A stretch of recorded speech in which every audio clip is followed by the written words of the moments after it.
Moving charges and magnetism. त्यातला पहिला formula आहे force acting on current carrying wire due to magnetic field. Force acting on current carrying wire, force acting on current carrying wire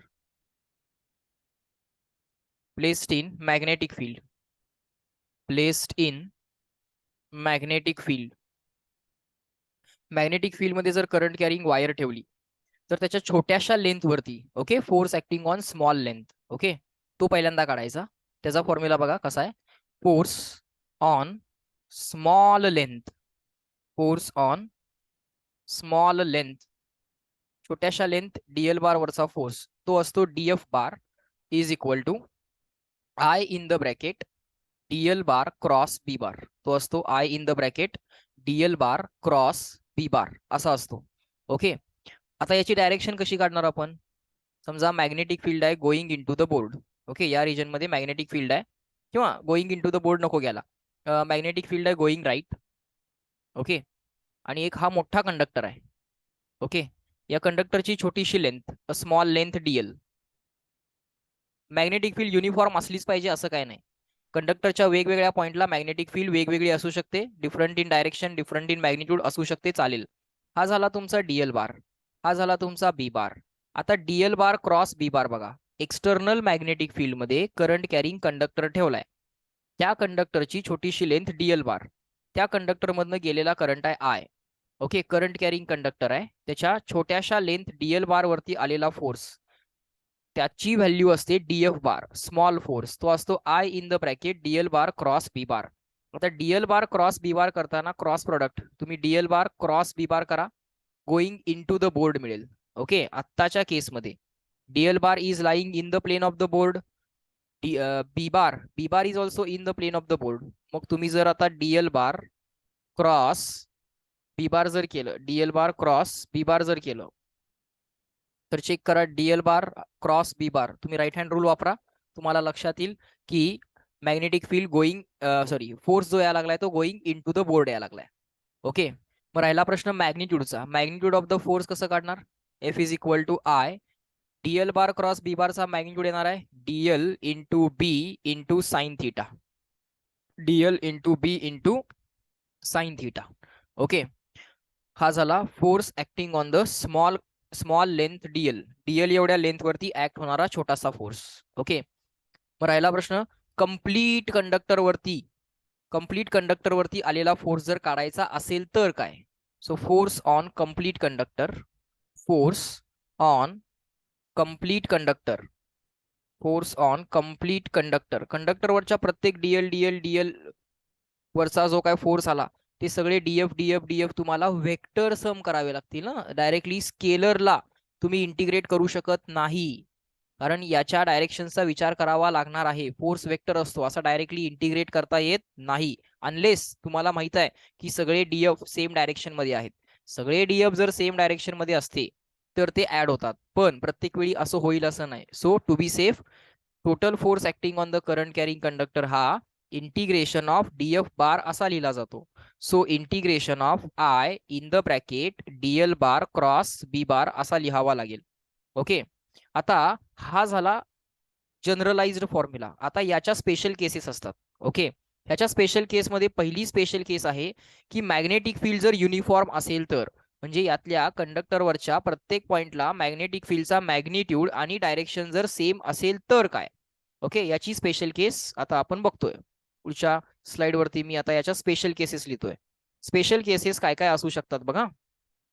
special cases, okay, B bar जो आहे तो कंडक्टरवरच्या प्रत्येक पॉइंटला कसा आहे, युनिफॉर्म आहे, same in magnitude, same in direction आहे. तर net force acting on the conductor, okay, net force on current carrying wire, wire any शेपची असू शकते हा.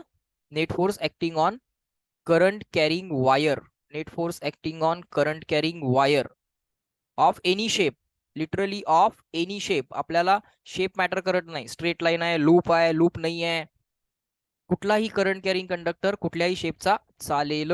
ओके, त्या केसमध्ये आन्सर काय येणार बघा. आपलं आन्सर आलं होतं integration of I in the bracket DL bar cross B bar. Current in the wire, वायरवरच्या प्रत्येक पॉइंटला, लेट से ही वायर आहे आपली, ओके, आणि ह्या रिजन मध्ये मॅग्नेटिक फील्ड आहे आणि ती युनिफॉर्म मॅग्नेटिक फील्ड आहे आणि कशी आहे, गोईंग राईट आहे. युनिफॉर्म मॅग्नेटिक फील्ड आहे आणि ती कशी आहे, गोईंग राईट. हा झाला तुमचा बी बार. ओके, या वायर मध्ये करंट लेट से असा चाललाय. सो आता करंट असा फिरेल, in the direction of current तुम्हाला infinite number of DL bar DL bar, छोटे छोटे, हा डीएल बार असेल, हा डीएल बार असेल, असे बरेच तुम्हाला छोटे छोटे डीएल बार मिळतील. ओके, तुम्ही काय करायचं, स्टार्ट पॉइंट बघायचा, त्याला मार्क करायचं एक्स, एंड पॉइंट बघायचा, त्याला मार्क करायचं वाय.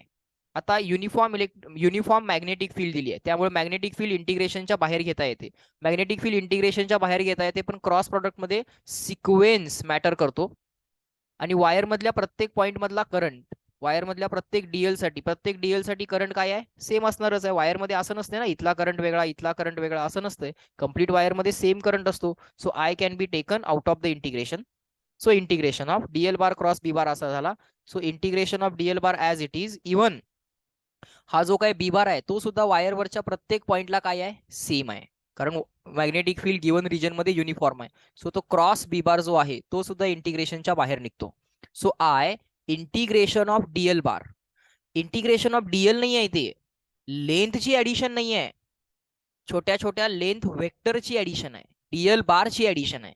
डीएल बारची ऍडिशन, हे सगळे छोटे छोटे Diehl bar DL bar DL बार जर तुम्ही ऍड केले तर तुम्हाला डिस्टन्स नाही मिळणार, तुम्हाला डिस्प्लेसमेंट मिळणार, कारण इंटिग्रेशन ऑफ लेंथ वेक्टर आहे. छोटे छोटे लेंथ वेक्टर इंटिग्रेट केलेत, ना की छोटी छोटी length. Okay, so this is the actual formula for net force as a vector. Okay, मग याला लिहायचं कसं असतंय, हा जो काय इंटिग्रेशन ऑफ डीएल बार आहे त्याच्यामुळे तुम्हाला टोटल डिस्प्लेसमेंट मिळणार एक्स पासून वाय पर्यंत जातानाची. या टोटल लेंथला म्हटलं जातं effective length of the conductor. So conductor कुठल्याही शेपचा जरी असला, current carrying conductor placed in the magnetic field, uniform magnetic field कुठल्याही शेपचा जरी असला तरी मॅटर करत नाही, आपल्याला फक्त स्टार्ट टू एंड पॉइंटची लेंथ बघायची असते. Okay, this random shaped conductor will behave as if it is a straight current carrying conductor. It will behave as if it is a straight current carrying conductor starting from the first point and ending at the last point. So याचा answer येते F bar is equal to I L effective bar cross B bar. Okay, F bar is equal to I L effective bar cross B bar. आणि आता magnitude तुम्ही सांगू शकता कसं, F is equal to I L effective P into sine theta. आता हा जो theta आहे तो या एल इफेक्टिव्ह आणि बी बार मधला अँगल आहे. Okay, this theta is the angle between L effective length of the conductor and B bar. Okay, हा झाला तुमचा force acting on current carrying conductor of any shape. याची अजून special case काय होऊ शकते, इन्स्टेड ऑफ हा रॅन्डम शेप कंडक्टर आपल्याकडे स्ट्रेट लाईन कंडक्टर आहे. अरे मग कंडक्टरच जर स्ट्रेट लाईन असेल तर त्याची जी काय ओरिजिनल लेंथ आहे तीच तुमची एल इफेक्टिव्ह असते, कारण त्याला start point two end point direct length अशी काय वेगळी काढायची गरज नाहीये. त्याची जी काय टोटल लेंथ आहे स्ट्रेट करंट कॅरिंग कंडक्टर असेल तर जी त्याची स्वतःची लेंथ आहे तीच त्याची इफेक्टिव्ह लेंथ असते. त्यामुळे स्ट्रेट करंट कॅरिंग कंडक्टर साठी तुम्ही directly I L B sine theta वापरू शकता.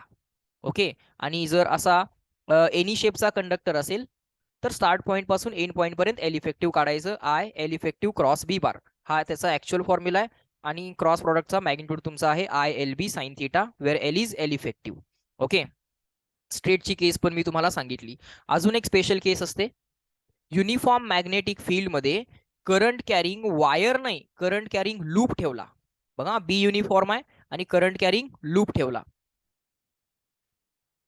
Special case number 2, B bar कसा आहे, युनिफॉर्म, बी बार युनिफॉर्म आहे आणि force on current carrying loop, force on current carrying loop, current carrying wire नाही, current carrying loop, force on current carrying लूपचा विचार करूयात.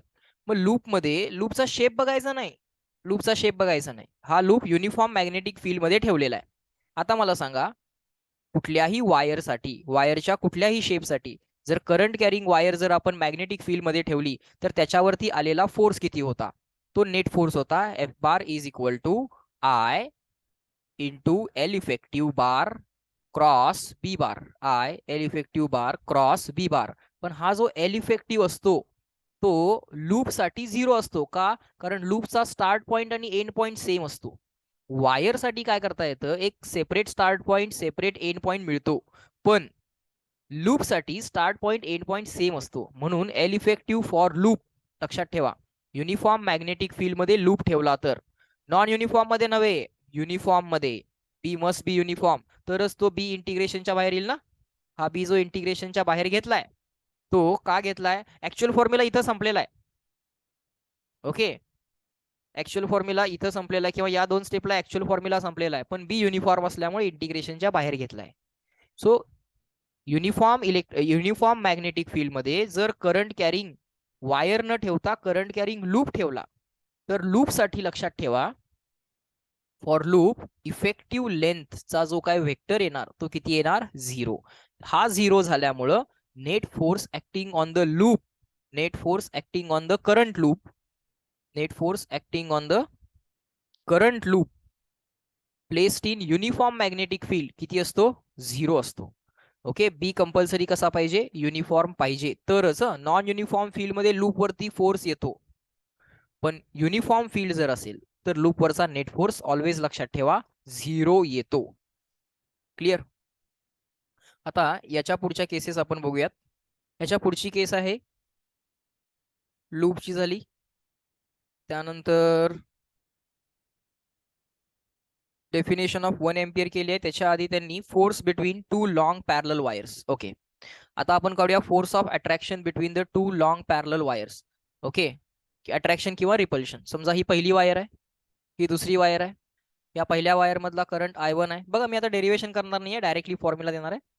ओके, फॉर्म्युलाचं हेडिंग आहे force between parallel wires, force per unit length, to be precise, force per unit length, force per unit length between two parallel wires. मी सगळ्यात पहिल्यांदा सगळ्या cases आणि फॉर्म्युले लिस्ट डाऊन करतो, म्हणजे तुम्हाला क्वेश्चन सॉल्व पटपट पटपट करता येतील.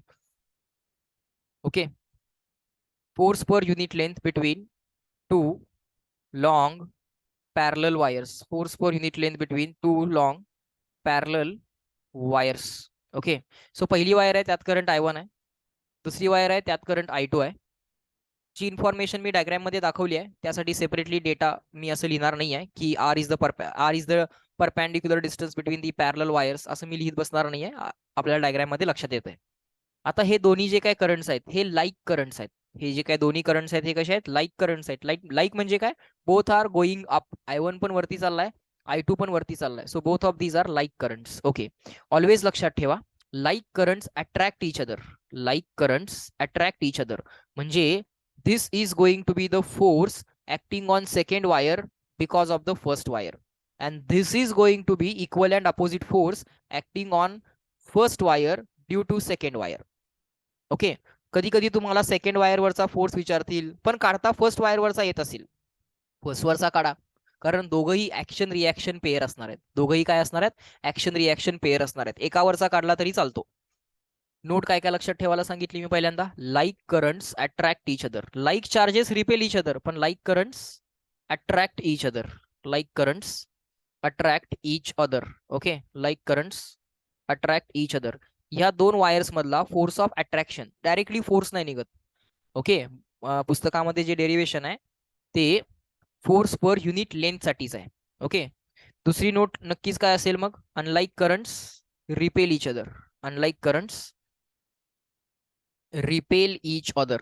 Okay, like currents attract, unlike currents repel. या दोन गोष्टी लक्षात ठेवा, म्हणजे तुम्हाला पहिल्यांदा डायरेक्शन कळेल. कारण आम्ही एक्झाम मध्ये विचारणार आहोत की हा जो फोर्स आहे तो सर्टन लेंथ वरचा फोर्स किती. तुम्ही फोर्स पर युनिट लेंथचा फॉर्म्युला पाठ कराल, इनटू द लेंथ कराल, force per unit length into the length करून गिवन लेंथ वरचा फोर्स काढाल, पण त्या लेंथ वरती फोर्स लेफ्टवर्ड यायला लागलाय राईटवर्ड यायला लागलाय ते तुम्हाला माहित पाहिजे. ओके, आता होतंय कसं, या करंट कॅरिंग कंडक्टरनं I1 न त्याच्या सराउंडिंगच्या रिजन मध्ये मॅग्नेटिक फील्ड प्रोड्यूस केलेली असते, आणि त्याच्या I1 न प्रोड्यूस केलेल्या मॅग्नेटिक फील्ड मध्ये आपण I2 ठेवलाय. So I2 is nothing but current carrying conductor placed in the magnetic field of the current I1. I2 हा एक करंट कॅरिंग कंडक्टर आहे जो मॅग्नेटिक फील्ड मध्ये ठेवला आहे, आणि ही मॅग्नेटिक फील्ड कोणी प्रोड्यूस केलेली आहे? I1 न प्रोड्यूस केलेली आहे. Okay, So I2 is basically current carrying conductor placed in the magnetic field, so it is going to experience the force. मग त्याच्यावरचा फोर्स लोकांनी काढला, पण तो फोर्स न काढता पहिल्यांदा त्यांनी फोर्स पर युनिट लेंथ काढला. Okay, force on second wire divided by length of second wire असं केलं तरी चालेल, किंवा force on first wire upon length of first wire असं केलं तरी चालेल. फोर्स पर युनिट लेंथ काय येतो बघा, फोर्स पर युनिट लेंथचा फॉर्म्युला असा आहे, म्यू 0 अपॉन 4 पाय 2 I1 I2 upon R. R is the distance between the two long currents. बर, आतापर्यंत जे जे सांगितलं या सगळ्या केसेस सगळ्यांना लक्षात आल्या? पटकन मला रिप्लाय द्या.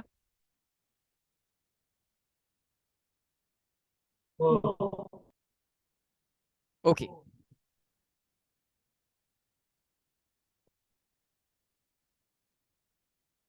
बघा फोर्स पर युनिट लेंथ काढलाय आपण.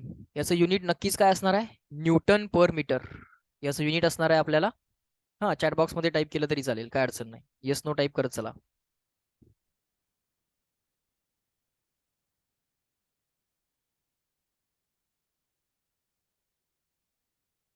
युनिट असणार आहे newton per metre.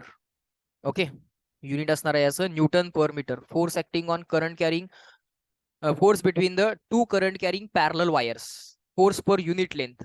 Okay, force per unit length between the two parallel wires हा असतो म्यू 0 अपॉन 4 पाय 2 I1 I2 अपॉन R. ह्याचं युनिट आहे न्यूटन पर मीटर. काळजीपूर्वक याला सॉल्व्ह करावं लागतं. आम्ही फोर्स ऑन गिवन लेंथ विचारलेला असतो, force on 5 metre length of wire. तुम्ही फोर्स पर युनिट लेंथ काढताना ऑप्शन सिलेक्ट करता, ती मिस्टेक आहे. Into the 5 metre into the length करायचं आहे, लक्षात ठेवा. ही सिली मिस्टेक होते बऱ्याच लोकांची. Next, definition of 1 ampere. 1 ampere त्यांनी डिफाईन कसा केलाय, याच्यावरती थिअरॉटिकल क्वेश्चन येऊ शकतोय. How they have defined 1 ampere. Okay, 1 ampere define करायला या दोन्ही वायर्स मध्ये, ओके, या दोन्ही वायर्स मध्ये असं समजायचं की इक्वल करंट आहे. Let I1 equal to I2 equal to I. या दोन्ही वायर्स मध्ये इक्वल करंट आहे असं समजायचं. या दोन्ही वायर्स व्हॅक्यूम मध्ये ठेवायच्या. व्हॅक्यूम मध्ये ठेवल्या की म्यू 0 लिहिता येतोय. मीडियम जर असेल तर इथं म्यू लिहावं लागतंय. ओके, व्हॅक्यूम मध्ये ठेवलं तर म्यू 0. या दोन वायर्स व्हॅक्यूम मध्ये ठेवायच्या. किती डिस्टन्सला, 1 मीटर डिस्टन्सला ठेवायच्या. आणि समजा त्यांच्यामधला फोर्स पर युनिट लेंथ समजा आला 2 इंटू 10⁻⁻⁷ असा जर आला, तर ते जे काय दोन्ही वायर्स मधले इक्वल करंट्स आहेत ते बाय डेफिनेशन 1 एम्पियर असं म्हणायचे. आता हे खरं आहे की खोटा हे आपण व्हेरीफाय करूया. ओके, 1 एम्पियरची डेफिनेशन कशी आहे, when two wires carrying equal currents placed in the vacuum at a distance of 1 meter, and if the force per unit length between the wires is 2 into 10⁻⁷ Newton per meter, then each wire carries a current called as 1 ampere. मग प्रत्येक wire मधला current किती होता, 1 ampere होता. बरोबर आहे का, check करूयात, व्हेरीफाय करूयात. आपण फोर्स पर युनिट लेंथची व्हॅल्यू व्हेरीफाय करूयात किती येते. म्यू 0 अपॉन 4 पायची व्हॅल्यू आपल्या सगळ्यांना पाठ आहे, 10⁻⁷. 2 टाइम्स I1 I2. पहिल्या वायर मधला करंट आयच आहे, दुसऱ्या वायर मधला करंट आयच आहे, upon R. Distance between the to wires किती सांगितले, व्हॅक्यूम मधलं 1 मीटर सांगितलंय. चेक करा फोर्स किती आला तुमचा, rather force per unit length किती आला तुमचा. फोर्स पर युनिट लेंथ आला 2 इंटू 10⁻⁷. का बरं, कारण करंट्स तर 1 एम्पियर आहेत. हा I पण 1 आहे, हा I पण 1 आहे. कारण हा I1 I2 दोन्ही 1 असल्याशिवाय force per unit length 2 into 10⁻⁷ येऊ शकत नाही. So this is how people have defined 1 ampere. कसं डिफाईन केलाय, जर दोन लॉंग पॅरलल वायर्स व्हॅक्यूम मध्ये ठेवल्या at a distance of 1 metre, आणि जर त्यांच्यामधला force 2 into 10⁻⁷ newton per metre आला, तर त्या वायर्स मधले इक्वल करंट्स 1 एम्पियरचे पाहिजेत. This is the definition of 1 ampere. याच्यावरती थिअरॉटिकल क्वेश्चन येऊ शकतो. नेक्स्ट आहे, लास्ट पॉइंट आहे तो या चॅप्टर मधला, तो आहे torque on current carrying loop. त्याआधी मला पटकन जरा मेसेज करून किंवा हे सांगा, आतापर्यंत जे काय सांगितलं ते लक्षात आलंय का. कारण याच्या पुढे फक्त एक छोटासा पॉइंट आहे, 10 मिनिटात हा चॅप्टर संपणार आहे. मग आपण EMI चालू करू. ओके, समजतंय, या स्पीडनं जाऊयात ना. कळतंय? ओके, चालेल, काय हरकत नाही. आणि याची नोट मी तुम्हाला देईनच, त्यामुळे तुम्ही फक्त मन लावून सगळं ऐका. ओके. आणि जे हा ह्याच्या पुढे मॅग्नेटिझम अँड मॅटर आहे काय? ठीक आहे, मी मॅग्नेटिझम अँड मॅटर, अर्थ मॅग्नेटिझम सगळं शिकवतो, परत एकदा शिकवतो, सगळे फॉर्म्युले लिस्ट करून देतो. छोटा चॅप्टर आहे तो, पॅरा फेरो डाय. ओके. आज उद्यामध्ये आपण मॅग्नेटिझम अँड मॅटर संपवून टाकू. ओके, जास्तीत जास्त चॅप्टर्स आपण कव्हर करू. नेक्स्ट, पुढे जाऊयात. नेक्स्ट फॉर्म्युला आहे torque acting on current carrying loop placed in uniform magnetic field. Okay, uniform magnetic field मध्ये जर आपण करंट कॅरिंग लूप ठेवला तर करंट कॅरिंग लूपची एल इफेक्टिव्ह 0 असते. ओके, त्यामुळे त्याच्यावरती फोर्स येत नाही पण टॉर्क येऊ शकतो. सो हेडिंग काय आहे ते नीट वाचा. Torque acting on current carrying loop, torque acting on current carrying loop placed in uniform magnetic field, placed in uniform placed in uniform magnetic field, torque acting on current carrying loop, wire नाही loop. Uniform magnetic field मध्ये करंटचा loop ठेवला तर त्याच्यावरचा net force 0 असतो पण net torque असतो. आता तो टॉर्क कसा काढायचा चेक करूया. समजा आपल्याकडे एक करंट कॅरिंग वायर आहे किंवा लूप आहे, वायर नाही लूप आहे, त्याचे एन नंबर ऑफ टर्न्स आहेत. नंबर 1 टर्न झाला, नंबर 2 झाला, नंबर 3 झाला. ओके, असे एन नंबर ऑफ टर्न्स आहेत. या करंट कॅरिंग लूपला एरिया वेक्टर ड्रॉ करा. एरिया वेक्टर एरियाला कसा असला पाहिजे? परपेंडिक्युलर असला पाहिजे. एरिया वेक्टर एरियाला कसा असला पाहिजे? परपेंडिक्युलर. आणि ह्या रिजन मध्ये समजा की युनिफॉर्म मॅग्नेटिक फील्ड आहे आणि इट इज पॉइंटिंग राईटवर्ड. ओके, या रिजन मध्ये काय आहे? युनिफॉर्म मॅग्नेटिक फील्ड आहे. आता या एरिया वेक्टर आणि मॅग्नेटिक फील्ड मधला अँगल किती आहे? Let's say theta. Area vector आणि मॅग्नेटिक फील्ड मधला अँगल डायग्राम मध्ये दिसतोय, त्यामुळे काय सेपरेटली सांगायची गरज नाहीये, तो आहे थीटा. तर ह्या लूपवरती लेट्स से या लूपमध्ये लेट्स से असा अँटी क्लॉकवाईज करंट चाललेला आहे. ओके, आणि नंबर ऑफ टर्न्स किती आहेत? एन आहेत. Where capital N is number of turn, hash म्हणजे नंबर ऑफ टर्न्स किती आहेत लूपला? Capital N. ओके, आता आपण एखादा मॅग्नेटिक डायपोल किंवा एखादा इलेक्ट्रिक डायपोल आणि त्याच्यावरचा टॉर्क आपण काढलेला आहे, आठवतंय का बघा? Torque acting on electric dipole किंवा torque acting on magnetic dipole. समजा हा इलेक्ट्रिक डायपोल आहे, हा साऊथ पोल आहे आणि हा नॉर्थ पोल आहे. सो याचा डायपोल मुवमेंट कसा असणार? South to north. Dipole movement असणार साऊथ टू नॉर्थ. आणि ह्याच्या डायपोलनं एम्बारनं डायपोल मुवमेंटनं मॅग्नेटिक फील्ड बरोबर केलेला अँगल किती असतो? तो थीटा असतो. तर torque acting on the magnetic dipole placed in the external magnetic field, external uniform magnetic field, tau bar is equal to, formula आठवत असेल, m bar cross b bar. Formula काय असतो? m bar cross b bar. Similarly current carrying loop सुद्धा magnetic dipole म्हणून काम करतो. So जसं आपल्याकडं मॅग्नेटिक डायपोल असतो आणि त्याच्यावरती टॉर्क येतो, तसं करंट कॅरिंग लूप सुद्धा स्वतः मॅग्नेटिक डायपोल म्हणून काम करतो. त्याचा मॅग्नेटिक डायपोल मुवमेंट कसा असतो? In the direction of area vector असतो. त्याचा मॅग्नेटिक डायपोल मुवमेंट कसा असतो? In the direction of area vector असतो. आणि तो मॅग्नेटिक डायपोल मुवमेंट त्याचा फॉर्म्युला असतो, करंट कॅरिंग लूपच्या मॅग्नेटिक डायपोल मुवमेंटचा फॉर्म्युला असतो number of turns into current into area. Number of turns into current into area. Okay, मग आता या करंट कॅरिंग लूपला असं समजा की एक मॅग्नेटिक डायपोल आहे. या करंट कॅरिंग लूपला काय समजा की एक तो मॅग्नेटिक डायपोल आहे. जसं हा magnetic dipole external magnetic field मध्ये ठेवला तर या फील्डचा प्रयत्न काय असेल? The field will try to align the dipole. The field will try to align the dipole in the direction of field. Okay, डायपोलला अलाइन करायचा प्रयत्न केला जाईल. सिमिलरली या एरिया वेक्टरला किंवा या डायपोल मुवमेंटला एक्सटर्नल फील्ड बरोबर अलाइन करायचा प्रयत्न केला जाईल. इथे एक युनिफॉर्म एक्सटर्नल मॅग्नेटिक फील्ड आहे. ओके, आणि हा तुमचा एरिया वेक्टर आहे. सो हा एरिया अल्टिमेटली कसा होईल? एरिया वेक्टर कसा होईल? एरिया वेक्टर किंवा डायपोल मुवमेंट हा मॅग्नेटिक फील्डला पॅरलल होईल. एरिया वेक्टर किंवा मॅग्नेटिक डायपोल मुवमेंट मॅग्नेटिक फील्डला पॅरलल होईल आणि कॉइलचा एरिया जो आहे तो मात्र या मॅग्नेटिक फील्ड लाईन्सना परपेंडिक्युलर होईल. कारण अल्टिमेटली हा डायपोल अलाइन केला जाईल. हे लक्षात आलं का बघा, शेवटी जे मी बोललो ते.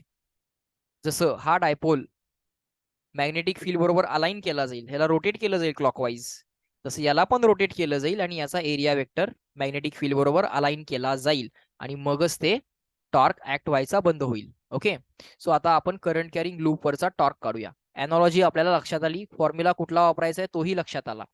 सो फॉर्म्युला आला, torque acting on the current carrying loop placed in uniform magnetic field, tau bar is equal to M bar cross B bar.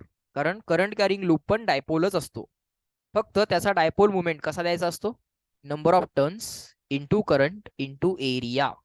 Number of turns into current into area cross B bar. Area vector cross B bar, A bar cross B bar काय येणार आहे, A B sine theta. A bar cross B bar काय येणार, A B sine theta. Magnitude of area into magnitude of magnetic field into sine of angle between them. Okay, theta कुणाकुणामधला angle असणार आहे, area vector आणि magnetic field. तुम्ही area वेक्टरची direction आणि dipole मोमेंटची direction same आहे असं पण म्हणू शकता. त्यामुळे अँगल बिटवीन ए बार बी बार न म्हणता angle between M bar B bar म्हटलं तरी चालतं. सो हा झाला magnitude, tau equal to N I A B sine theta, आणि हा झाला vector form, tau bar is equal to M bar cross B bar. This is the torque acting on current carrying loop. Okay, placed in the external uniform magnetic field.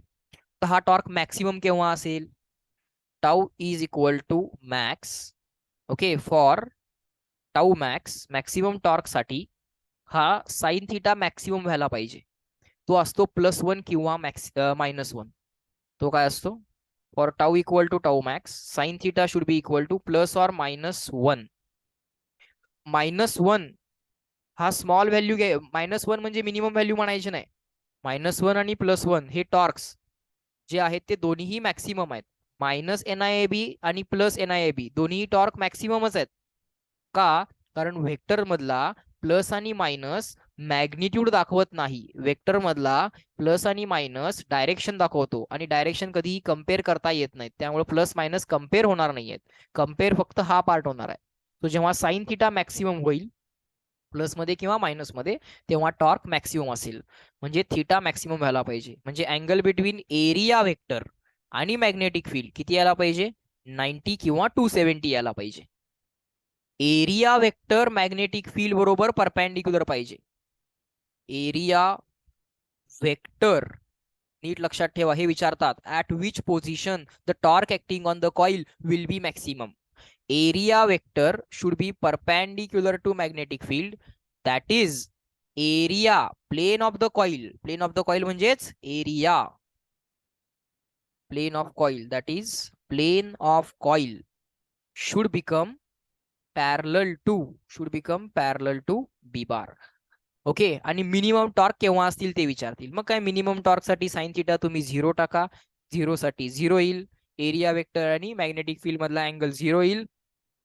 Area vector magnetic field area vector आणि magnetic field मधला angle 0 असेल तर plane of coil आणि magnetic field मधला angle 90 असेल.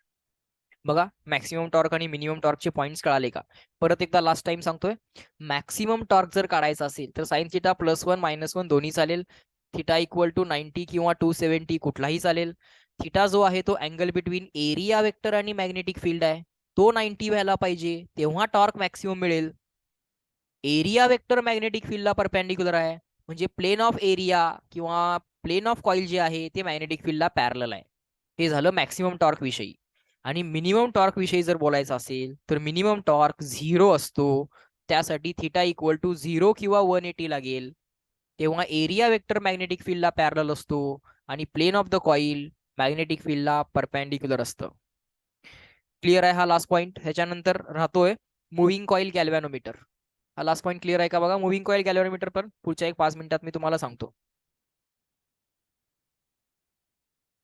बोला, परत पाहिजे असेल परत सांगा, आणि याचं रेकॉर्डिंग पण करतोय, त्यामुळे तुम्हाला हे मी रेकॉर्डिंग पाठवू पण शकेन. एखादा पॉईंट जर समजा नाही कळाला तरी पण काही अडचण नाही आहे, परत एकदा सांगता येईल, परत एकदा तुम्हाला रेकॉर्डिंग बघता येईल.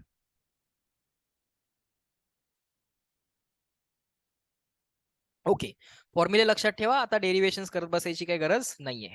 फॉर्म्युले सांगतो, कसे अप्लाय करायचे सांगतो, मेथड सांगतो, लक्षात कसं ठेवायचं तेही सांगतो, अॅनॉलॉजीनं सांगतो.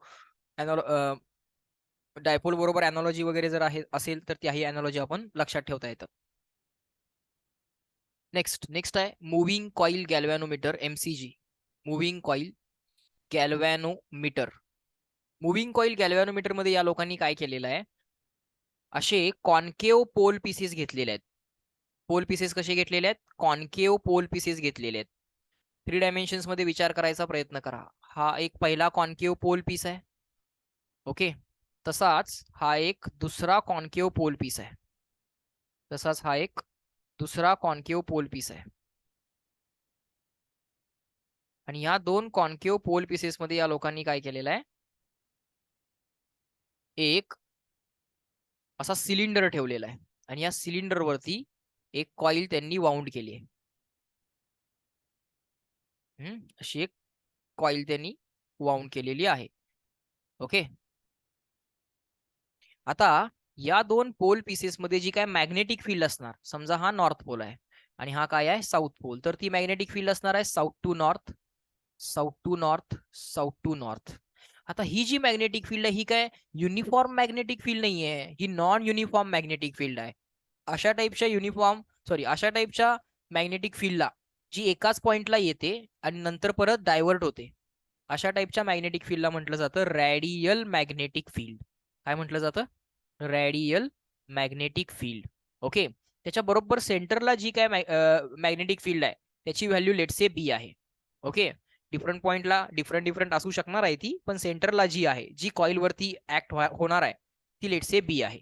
ओके, त्या रेडियल मॅग्नेटिक फील्डची व्हॅल्यू जी कॉईल वरती ऍक्ट होते ती लेट्स से बी आहे. आता ह्या कॉईलला काय केलेलं असतंय, एक छोटीशी इथे एक स्प्रिंग असते. आता ही जी स्प्रिंग आहे ही तुमची नेहमीची स्प्रिंग नाही आहे, F=kx वाली स्प्रिंग नाही आहे, इलॉंगेशन वाली किंवा कॉम्प्रेशन वाली स्प्रिंग नाही आहे. ही जी स्प्रिंग आहे या स्प्रिंगला ट्विस्ट केलं जाणार आहे. जसं रिस्टोरिंग फोर्स =K × X. स्प्रिंगला लिनियरली इलॉंगेट किंवा कॉम्प्रेस केलं तर स्प्रिंग रिस्टोरिंग फोर्स लावते. तसं टॉर्शनल स्प्रिंग असते, टॉर्शनल स्प्रिंगला तुम्ही क्लॉकवाईज किंवा अँटी क्लॉकवाईज ट्विस्ट केलं, समजा तुम्ही ह्या स्प्रिंगला क्लॉकवाईज ट्विस्ट केलं तर रिस्टोरिंग टॉर्क येतो अँटी क्लॉकवाईज, आणि समजा याला अँटी क्लॉकवाईज ट्विस्ट केलं तर रिस्टोरिंग टॉर्क येतो क्लॉकवाईज. अशी एक कॉईल लावलेली असते आणि ही कॉईल एका थ्रेडनं या या या सॉरी ही स्प्रिंग म्हणूया, याला स्प्रिंग म्हणूया, याला काय म्हणूया, स्प्रिंग, टॉर्शनल स्प्रिंग. ही जी टॉर्शनल स्प्रिंग आहे ती कॉईलला अटॅच केली आहे आणि या थ्रेडला एक पॉइंटर पण असतो. या पॉइंटरला इथं काही मार्किंग केलेल्या स्केल्स असतात किंवा काही मार्किंग्स असतात. ओके, जेव्हा या या करंट कॅरिंग कॉईल मधनं जेव्हा या कॉईल मधनं काही करंट जात नाहीये, लेट्स से इकडनं एक वायर आली आहे, इनकमिंग करंट आय, आणि after n number of turns he wire परत गेली आहे. ओके, सो करंट आला आय, नंबर ऑफ टर्न्स आपण n म्हणू. जेव्हा करंट 0 आहे तेव्हा हा पॉइंटर बरोबर इथं 0ला मार्किंग करत असतो. ओके, आणि ह्या स्प्रिंग मध्ये काहीही ट्विस्ट असत नाही. ओके, पण जेव्हा या कॉईल मधनं करंट जातो तेव्हा current carrying coil placed in the magnetic फील्डची सिच्युएशन तयार होते. काय काय सिच्युएशन तयार होते, करंट कॅरिंग कॉईल, समजा इकडनं करंट आला, आफ्टर n रोटेशन्स तो करंट परत गेला, तर काय सिच्युएशन तयार होते, current carrying coil placed in the external magnetic field, मग त्याच्यावरती टॉर्क येणार. ओके, आता तो जो काय टॉर्क आहे, तो टॉर्क जो आहे त्याला म्हणायचं torque due to magnetic field, किंवा त्यालाच म्हटलं जातं डिफ्लेक्टिंग टॉर्क, कारण त्याच्यामुळं हा पॉइंटर डिफ्लेक्ट होतो, मूव्ह होतो. डिफ्लेक्टिंग टॉर्क, या कॉईलवरती टॉर्क आला कुणामुळं, या रेडियल मॅग्नेटिक फील्डमुळं. ओके, युनिफॉर्म मॅग्नेटिक फील्ड असती तर टॉर्कचा फॉर्म्युला लिहिला असता आपण MB साइन थिटा. काय लिहिला असता फॉर्म्युला, MB साइन थिटा. पण ही युनिफॉर्म मॅग्नेटिक फील्ड नाहीये, ही रेडियल मॅग्नेटिक फील्ड आहे. रेडियल मॅग्नेटिक फील्ड मध्ये हा साइन थिटा वापरायचा नसतो, टॉर्कचा फॉर्म्युला असतो MB. टॉर्कचा फॉर्म्युला काय असतो, MB. लक्षात ठेवा, रेडियल मॅग्नेटिक फील्ड साठी टॉर्कचा फॉर्म्युला MB साइन थिटा नसतो, रेडियल साठी फक्त MB असतो. ठीक आहे, मग काम तर आपलं सोपं झालं. M किती झाला, number of turns into current into area, number of turns into current into area into B. So answer आलं NIAB. एवढा टॉर्क कॉईल वरती आला. कॉईल रोटेट व्हायला चालू झाली की हा पॉइंटर पण रोटेट व्हायला चालू होईल. Let's say pointer clockwise rotate झाला. पॉइंटर क्लॉकवाईज रोटेट झाला तर स्प्रिंग पण क्लॉकवाईज ट्विस्ट झाली. मग ही स्प्रिंग अपोज करते आणि रिस्टोरिंग टॉर्क लावते. जेवढं ट्विस्ट असेल त्याला प्रपोर्शनल रिस्टोरिंग टॉर्क येतो. आणि प्रपोर्शनॅलिटी कॉन्स्टंटला म्हटलं जातं सी. सी म्हणजे टॉर्शनल कॉन्स्टंट. सी म्हणजे काय? Torsional constant. सी असतो आपल्या इक्वेशन मधला सी असतो टॉर्शनल कॉन्स्टंट. जसं याला तुम्ही स्प्रिंग कॉन्स्टंट किंवा फोर्स कॉन्स्टंट म्हणता. स्प्रिंग कॉन्स्टंट किंवा फोर्स कॉन्स्टंट म्हणता. तसा हा असतो टॉर्शनल कॉन्स्टंट. जेवढा जास्त ट्विस्ट या स्प्रिंगला तुम्ही जेवढं जास्त या स्प्रिंगला तुम्ही क्लॉकवाईज ट्विस्ट कराल तेवढा जास्त अँटी क्लॉकवाईज टॉर्क येणार. ओके. सो ती जी काय स्प्रिंग आहे ती या पॉइंटरला रिस्टोर करायचा प्रयत्न करते आणि ही जी काय मॅग्नेटिक फील्ड आहे ती या पॉइंटरला डिफ्लेक्ट करायचा प्रयत्न करते. सो या बेसिकली कॉईल वरती दोन टॉर्क येतात. पहिला टॉर्क येतो बिकॉज ऑफ मॅग्नेटिक फील्ड आणि दुसरा टॉर्क येतो बिकॉज ऑफ स्प्रिंग. स्प्रिंग मुळे किती आला? स्प्रिंगच्या टॉर्कला लोकांनी रिस्टोरिंग टॉर्क असंही म्हटलेलं आहे. स्प्रिंगच्या टॉर्कला लोकांनी काय म्हटलेलं आहे? रिस्टोरिंग टॉर्क असंही म्हटलेलं आहे. आणि त्या रिस्टोरिंग टॉर्कचा आकडा प्लस मायनस बघायचं नाही. मला माहिती आहे F=-kx असते पण ते वेक्टर मध्ये असते. मला माहिती आहे τ=-c असतोय पण ते वेक्टर मध्ये. आता मी नंबर्सचा विचार करायला लागलोय. तो येतो c into theta, where theta is the deflection of the pointer. Theta is the deflection of the pointer or twist in the spring. Okay. आता ह्या करस्पॉन्डिंग व्हॅल्यू ऑफ थिटासाठी इथे एक पर्टिक्युलर व्हॅल्यू ऑफ करंट त्यांनी print करायचा असतो. Okay. त्यासाठी हा अँगल आणि करंट एकमेकांना डायरेक्टली प्रपोर्शनल पाहिजेत. आता ते येत आहेत का ते चेक करूया. At equilibrium. इक्विलिब्रियमच्या वेळी काय होतं तर इक्विलिब्रियमच्या वेळी या मॅग्नेटिक फील्डनं कॉईलवरती लावलेला टॉर्क आणि ह्या स्प्रिंगनं कॉईलवरती लावलेला टॉर्क हे बॅलन्स होतात. म्हणजे मॅग्नेटिक फील्डनं लावलेला टॉर्क आणि स्प्रिंगनं लावलेला टॉर्क हे दोन्ही टॉर्क जर बॅलन्स झाले तर मॅग्नेटिक फील्ड म्हणते NIAB एवढा टॉर्क आणि स्प्रिंग म्हणते C थिटा एवढा टॉर्क. मग आपण I=, काय लिहू शकतोय? C divided by NAB. हा N A आणि B डिवाइड करायला जाईल इंटू थिटा. आता तुमच्या लक्षात येते बघा, हा C कॉन्स्टंट आहे तो या स्प्रिंगनं डिसाइड केलेला आहे. नंबर ऑफ टर्न्स कॉन्स्टंट आहेत ते या कॉईलनं डिसाइड केलेले आहेत. कॉईलचा एरिया आपण डिसाइड केलेला आहे आणि इथं रेडियल मॅग्नेटिक फील्डची व्हॅल्यू पण फिक्स आहे. सो हा जो काय सगळा आकडा आहे त्याला म्हटलं जातं गॅल्व्हॅनोमीटर कॉन्स्टंट. त्याला म्हटलं जातं गॅल्व्हॅनोमीटर कॉन्स्टंट. त्याला म्हटलं जातं galvanometer constant. So therefore I proportional to आला थिटा. म्हणून लोकांनी अँगल प्रिंट न करता आपण इथं अँगल प्रिंट करू शकलोच असतो. 0 degree, 1 degree, 2 degree, 30 degree, 60 degree. लोकांनी अँगल न प्रिंट करता अँगलला या व्हॅल्यूनं मल्टिप्लाय करून करंट प्रिंट केलाय. अँगल न प्रिंट करता अँगलला एका कॉन्स्टंट नंबरनं मल्टिप्लाय करून करंट प्रिंट केलाय. This is how the moving coil galvanometer works. याच्यावरती थेरॉटिकल क्वेश्चन पण आला तरी तुम्हाला ते लक्षात यायला पाहिजे की कुठले कुठले टॉर्क बॅलन्स करायचे आहेत. ओके. सेंटेन्स बेस्ड जर क्वेश्चन आला तर, आणि समजा आपल्याला गॅल्व्हॅनोमीटरची सेन्सिटिव्हिटी वगैरे असे क्वेश्चन जर विचारले तर मात्र एक पुढचं छोटंसं एक कॅल्क्युलेशन आपल्याला करून दाखवावं लागेल. मला सांगा, मुव्हिंग कॉइल गॅल्व्हॅनोमीटर लक्षात आलाय का? How this instrument works. τ=NIAB आणि τ=C थिटा हे दोघं एकमेकांना बॅलन्स करून I प्रपोर्शनल टू थिटा एवढं लक्षात आलंय. झाला गॅल्व्हॅनोमीटर. एक फक्त छोटंसं डेरिवेशन राहिलं, सेन्सिटिव्हिटी ऑफ गॅल्व्हॅनोमीटर. तेवढं करून दाखवतो, गॅल्व्हॅनोमीटर संपला.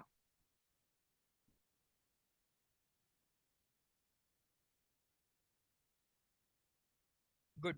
ओके.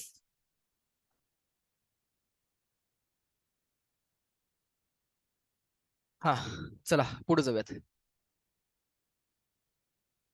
आता नेक्स्ट पॉइंट आहे current sensitivity of galvanometer. Current sensitivity of galvanometer. Current sensitivity of galvanometer SI. उलट लिहायचं या, करंट सेन्सिटिव्हिटी, IS नाही, SI. करंट म्हणजे I, sensitivity. Current sensitivity is defined as deflection in the coil divided by change in current in the galvanometer coil. Deflection per unit change in current. Okay, coil किती डिग्रीनं rotate होते, coil किती डिग्रीनं rotate होते per unit change in current in the coil. Rotation of the coil divided by change in current of the coil. Okay, समजा for small change large, for small change in current large deflection आलं तर म्हणायचं sensitivity जास्त आहे. For small change in current, current जरासा change होतोय पण pointer 30 डिग्रीनं पुढे जातोय, जे सेन्सिटिव्हिटी जास्त आहे.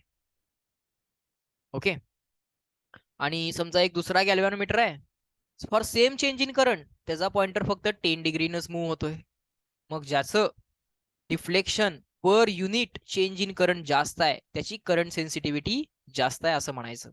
करंट सेन्सिटिव्हिटीचं युनिट बघा, करंट सेन्सिटिव्हिटीचं युनिट असतं रॅडियन पर एम्पियर किंवा डिग्री पर एम्पियर. रॅडियन पर एम्पियर किंवा डिग्री पर एम्पियर, लक्षात ठेवा.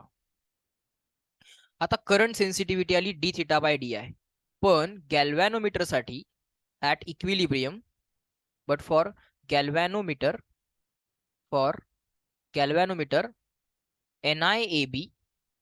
NIAB is equal to C theta.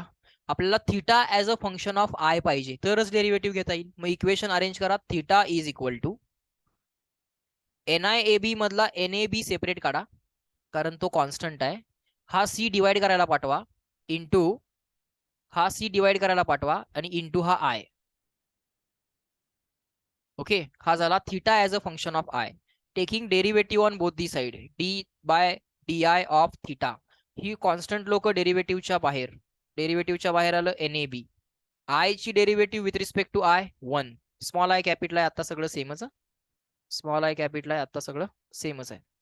So answer आलं NAB अपॉन सी. मगाशी आलं होतं सी अपॉन NAB. ते सी अपॉन NAB जे होतं ते गॅल्व्हॅनोमीटर कॉन्स्टंट आहे, तो वेगळा. त्याचा रेसिप्रोकल घेतला तर आपल्याला मिळते current sensitivity NAB upon C. So exam मध्ये क्वेश्चन काय असतो, हाऊ टू इन्क्रीज सेन्सिटिव्हिटी. मग आपण सांगायचं to increase sensitivity, to increase current sensitivity काय काय करावं लागेल, नंबर ऑफ टर्न्स वाढवावे लागतील, किंवा एरिया ऑफ द कॉइल वाढवावा लागेल, किंवा मॅग्नेटिक फील्ड इन्क्रीज करावी लागेल, किंवा हा जो काय टॉर्शनल कॉन्स्टंट आहे, ट्विस्ट कॉन्स्टंट आहे, तो ट्विस्ट कॉन्स्टंट कमी करावा लागेल. सो या चारही ऑप्शन्सना नीट बघून यातलं परफेक्ट कुठलं मॅच होते ते चेक करा. करंट सेन्सिटिव्हिटी इन्क्रीज करायची ऑप्शन्स.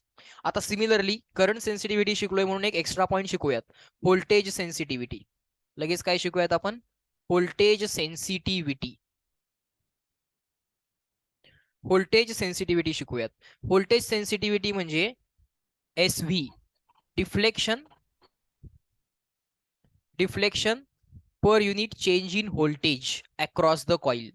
कॉइलच्या अक्रॉसचं व्होल्टेज DV न चेंज झालं तर अँगल डी थिटानं चेंज होतोय. तो डी थिटा बाय DV हा जो काय रेशो आहे डी थिटा बाय DV, जसं मगाशी कॉइल मधला चेंज इन करंट त्याला करस्पॉन्डिंग किती डिफ्लेक्शन आलं बघितलं, तसं आपल्याला चेंज इन व्होल्टेजला करस्पॉन्डिंग किती डिफ्लेक्शन आलं ते चेक करायचं आहे. Okay, D theta by DV check करायचं आहे. आता हा D theta by DV easily काढता येतो. D theta as it is ठेवा, कॉइलच्या अक्रॉसचं चेंज इन व्होल्टेज म्हणजे गॅल्व्हॅनोमीटरच्या कॉइलचा रेझिस्टन्स इंटू कॉइल मधला चेंज इन करंट. तर voltage equal to resistance into current असणार. रेझिस्टन्स तर कॉन्स्टंट आहे, तो या चेंजच्या बाहेर आला, त्यामुळे change in voltage equal to resistance into change in current. यातला 1 अपॉन जी, जी म्हणजे काय आहे, resistance of galvanometer coil. G म्हणजे काय आहे, resistance of galvanometer coil. Okay, मग हा 1 अपॉन जी सेपरेट करा. हा जो काय डी थिटा बाय DI आहे त्याला म्हणा करंट सेन्सिटिव्हिटी. झालं, करंट सेन्सिटिव्हिटी अपॉन रेझिस्टन्स ही झाली voltage sensitivity. Implies that voltage sensitivity is equal to current sensitivity upon the resistance of the galvanometer coil. इथं फसायचं नाहीये. Voltage equal to current into resistance म्हणायचं नाहीये. सेन्सिटिव्हिटीला रूल असं जनरली कसं असतंय, voltage equal to current into resistance असतंय, पण ते सेन्सिटिव्हिटीच्या लॉजिकमध्ये ट्रू नाही आहे. Current voltage sensitivity is equal to current sensitivity into resistance नाही, अपॉन रेजिस्टन्स. कारण युनिटमध्ये एम्पियर न्यूमरेटरला नाही आहे, डिनॉमिनेटरला आहे. इथं पण युनिटमध्ये व्होल्ट न्यूमरेटरला नाही आहे, डिनॉमिनेटरला आहे. सांगा मला, इथपर्यंत सगळ्यांना क्लिअर आहे का? Voltage sensitivity equal to current sensitivity upon resistance.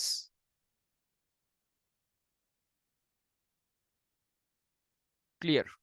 बर, हा फॉर्म्युला लक्षात ठेवा. दोन फॉर्म्युले लक्षात ठेवायचे असतात. एक असतं करंट सेन्सिटिव्हिटी आणि एक असतं NIAB equal to C theta. इथं MB साइन थिटा म्हणायचं नाही टॉर्कला, कारण ही जी काय फील्ड आहे ती युनिफॉर्म फील्ड नाही आहे, रेडियल फील्ड आहे. एवढं फक्त लक्षात ठेवा. बाकी काय टॉर्क तुम्ही इक्वेट करून ऐन वेळेला सुद्धा गॅल्व्हॅनोमीटरचे क्वेश्चन सॉल्व्ह करू शकताय. ओके, पुढे जाऊयात आता.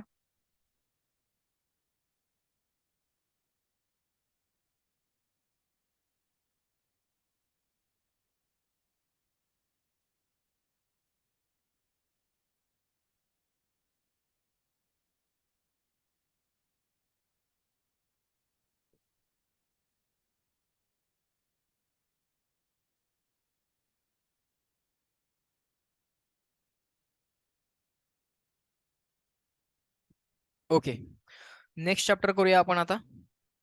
त्याची लिस्ट ऑफ फॉर्म्युले बनवू, त्याच्या केसेस पटपट पटपट डिस्कस करू. तो आहे मॅग्नेटोस्टॅटिक्स नावाने आहे. म्हणजे तुमच्या पुस्तकात काय लिहिले बघा नाव, moving charges and magnetism and matter.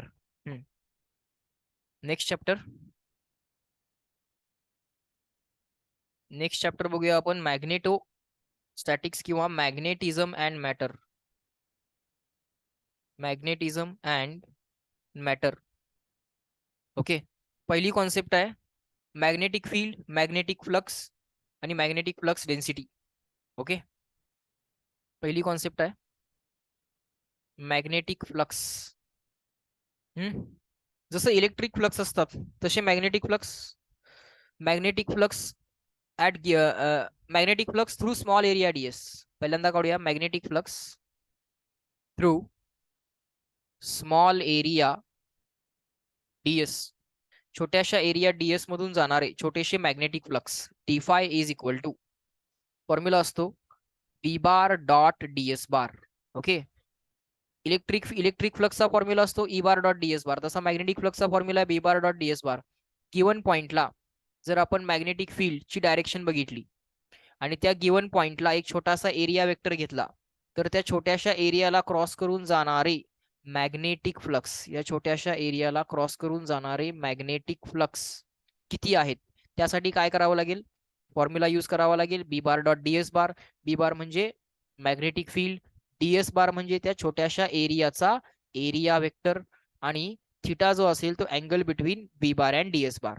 मग याला पुढे जर आपण एक्सपांड केलं B बार डॉट ds बारला, तर आन्सर येईल BDS कॉस थिटा. आन्सर काय येईल BDS कॉस थिटा. आता या DS कॉस थिटाचा विचार करा. हा जो काय DS बार आहे, या DS बारला आपण रिझॉल्व्ह करूया. या DS बार या एरिया वेक्टरला आपण रिझॉल्व्ह करूया. त्याचा एक कंपोनंट असेल DS कॉस थिटा, त्याचा एक कंपोनंट असेल DS कॉस थिटा, आणि दुसरा कंपोनंट काय असेल त्याचा DS साइन थिटा. दुसरा कंपोनंट असेल त्याचा DS इंटू साइन थिटा. हा जो DS कॉस थिटा कंपोनंट आहे, हा ऍज अ एरिया वेक्टर विचार करा. DS कॉस थिटा हा जो वेक्टर आहे तो मॅग्नेटिक फील्डला कसा आहे, पॅरलल आहे. हा जो DS कॉस थिटा आहे तो ऍज अ एरिया वेक्टर विचार केला तर तो मॅग्नेटिक फील्डला पॅरलल आहे. मग त्या DS कॉस थिटाचा करस्पॉन्डिंग जो एरिया असेल ना, तो असा असेल, आणि तो मॅग्नेटिक फील्डला, तो या मॅग्नेटिक फील्डला कसा असेल, परपेंडिक्युलर असेल. नीट विचार करा, या DS बार या एरिया वेक्टर मधला आणि मॅग्नेटिक फील्ड मधला अँगल थीटा आहे. या DS बारला रिझॉल्व्ह केलंय, म्हणजे हा एरिया वेक्टर आहे ds cos theta. As a area vector विचार केला तर तो मॅग्नेटिक फील्डला पॅरलल आहे. पण जेव्हा तो ऍज अ एरिया विचार केला जाईल तेव्हा तो मॅग्नेटिक फील्डला परपॅन्डिक्युलर असतो.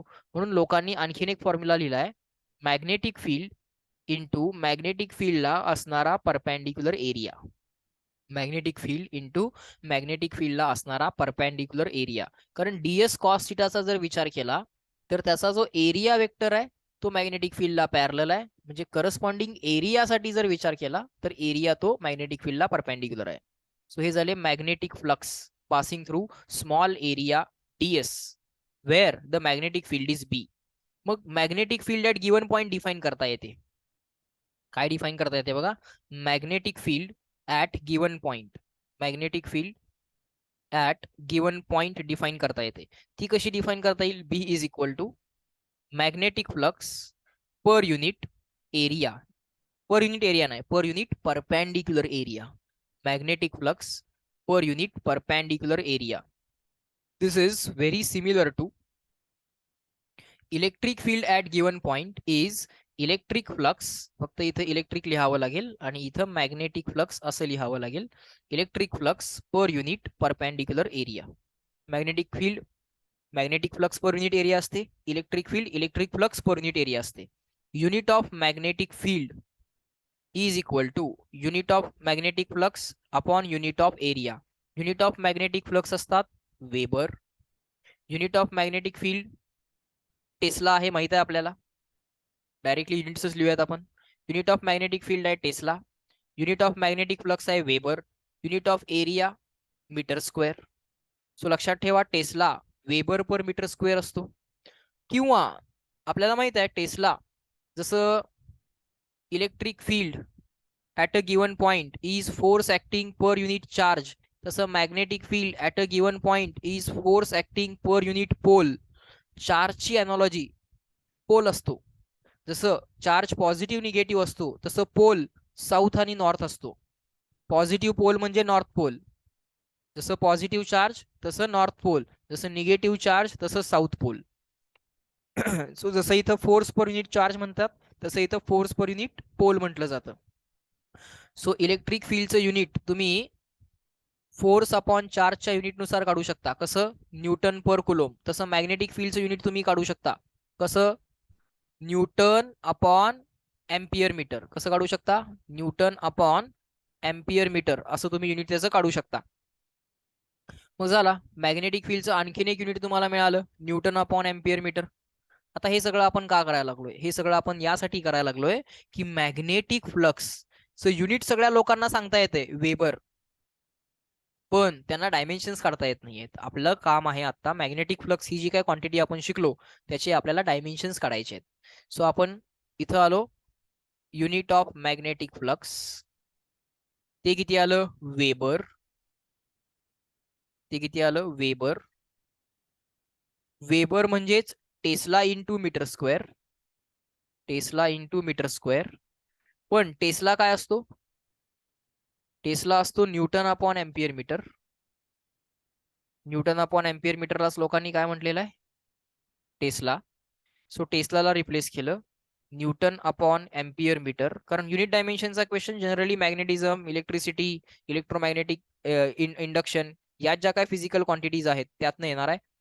मग पुढे काय झालं, न्यूटनला रिप्लेस करा. पुढचं सगळं करता येईल. न्यूटनला रिप्लेस केलं KG metre per second square into metre square as it is divided by ampere metre as it is. एम्पियरला रिप्लेस करायची गरज नाही आहे, एम्पियर फंडामेंटल आहे. आता पुढचं युनिट तुमचं तुम्ही काढू शकता, डायमेन्शन तुमचं तुम्ही काढू शकताय. नेक्स्ट, आता आपण मॅग्नेटिक फ्लक्स काढले थ्रू स्मॉल एरिया ds आणि ते आले बी बार डॉट ds बार. आता magnetic flux through total area s. Next काढूयात आपण. नेक्स्ट फॉर्म्युला असेल magnetic flux through total area s. Magnetic flux through total area s. काय नाही, या डिफायचं काय करावं लागणार आहे तुम्हाला, integration over the given area. D phi काय होता, एरियावरच्या प्रत्येक पॉइंटला जाऊन छोट्या छोट्या ds वेक्टर मधले डिफाय फ्लक्स तुम्हाला ऍड करावे लागतील. मग काय करणार तुम्ही इथं, B bar dot ds bar. D phi is equal to B bar dot ds bar, त्याचं इंटिग्रेशन करा. ओके. म्हणजे काय होईल, B into ds into cos theta असं एरियावरच्या प्रत्येक पॉइंटला जाऊन करावं लागेल. याची स्पेशल केस, आणि जनरली आपल्याला स्पेशल केसेसच सॉल्व्ह कराव्या लागणार आहेत इलेक्ट्रिक फ्लक्स काढताना. स्पेशल केस आहे की B bar is uniform at all points on the area. समजा हा एक एरिया आपल्याला दिलेला आहे आणि या एरियावरच्या प्रत्येक पॉइंटला मॅग्नेटिक फील्ड कशी आहे, युनिफॉर्म आहे.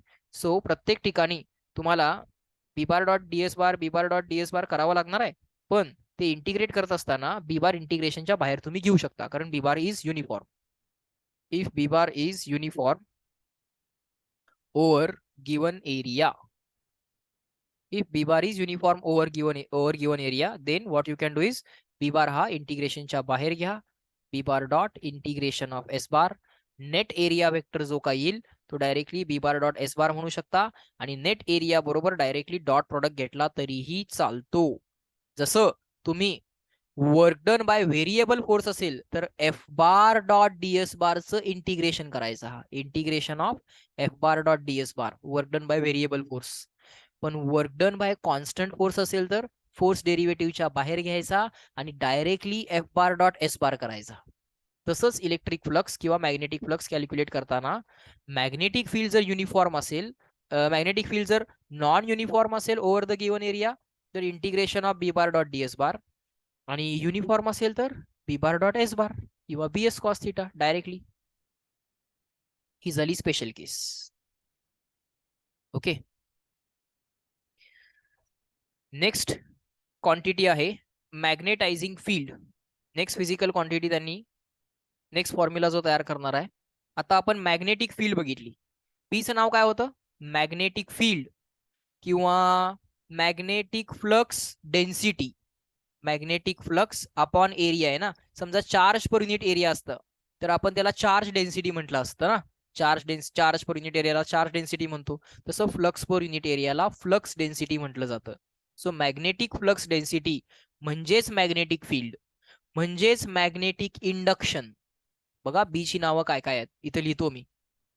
मॅग्नेटिक फील्ड, मॅग्नेटिक फील्ड किंवा मॅग्नेटिक इंडक्शन. नावं लक्षात ठेवा, पण नावांपेक्षा पण महत्वाचं आहे युनिट. अरे युनिट जर टेस्ला असेल तर मॅग्नेटिक फील्ड कॅपिटल बी दिलाय आपल्याला. मॅग्नेटिक इंडक्शन, मॅग्नेटिक इंडक्शन किंवा मॅग्नेटिक फ्लक्स डेन्सिटी. जेव्हा जेव्हा कन्फ्युजन होणार तेव्हा तेव्हा युनिट्स बघावे लागणार आहेत. युनिट्स वरनं ठरवायचं आपल्याला बी दिलाय की एच दिलाय. एच आता मी तुम्हाला शिकवणार आहे एच म्हणजे काय, पण आता तरी आपल्याला बी माहित आहे. बी म्हणजे काय, मॅग्नेटिक फील्ड और मॅग्नेटिक इंडक्शन और मॅग्नेटिक फ्लक्स डेन्सिटी. काय काय युनिट्स असू शकतील याचे. याचं युनिट आहे टेस्ला, याचं युनिट आहे न्यूटन अपॉन एम्पियर मीटर, आणि याचं युनिट आहे magnetic flux per unit area म्हणजे वेबर पर मीटर स्क्वेअर. याचं युनिट आहे weber per metre square. Okay, ही झाली मॅग्नेटिक फील्ड. आता आपण नवीन फिजिकल क्वांटिटी शिकणार आहे, त्याचं नाव आहे मॅग्नेटिक फील्ड स्ट्रेंथ और magnetising field. Magnetic field strength, confuse व्हायचं नाही बी आणि एच मध्ये. मॅग्नेटिक फील्ड स्ट्रेंथ और magnetising field, this is better word. Magnetising field. Okay, magnetising field, त्याचा सिम्बॉल आहे एच. त्याचा सिम्बॉल काय आहे, एच. ओके, आता जेव्हा आता आपल्याला एच डिफाइन करायचा आहे. एच कसा डिफाइन केलाय बघा, एच कसा डिफाइन केलाय. समजा या रिजन मध्ये मॅग्नेटिक फील्ड आहे, या रिजन मध्ये मॅग्नेटिक फील्ड आहे, या रिजन मध्ये व्हॅक्यूम आहे, आणि या रिजन मध्ये काहीतरी मॅग्नेटिक फील्ड आहे. जेव्हा इथं एखादं मीडियम ठेवलं जातं, जेव्हा इथं एखादं मीडियम ठेवलं जातं तेव्हा काय होतं, या मीडियमला नेट मॅग्नेटिक डायपोल मुवमेंट येतो. काय येतो, या मीडियमला नेट मॅग्नेटिक डायपोल मुवमेंट येतो, आणि हे मीडियम सुद्धा स्वतः मॅग्नेट म्हणून बिहेव करायला चालू करतं. जसं एखाद्या इलेक्ट्रिक फील्ड मध्ये आपण कुठलाही सबस्टन्स जर ठेवला तर काय होतं, त्या मीडियम मधल्या इलेक्ट्रॉन वरती फोर्स कसा येणार, अपोजिट डायरेक्शन ऑफ फील्ड. त्यातले इलेक्ट्रॉन जे आहेत ते इकडे गोळा होतील, कारण त्याच्यावरती इलेक्ट्रॉन्स वरती फोर्स कसा आलाय, opposite direction of field.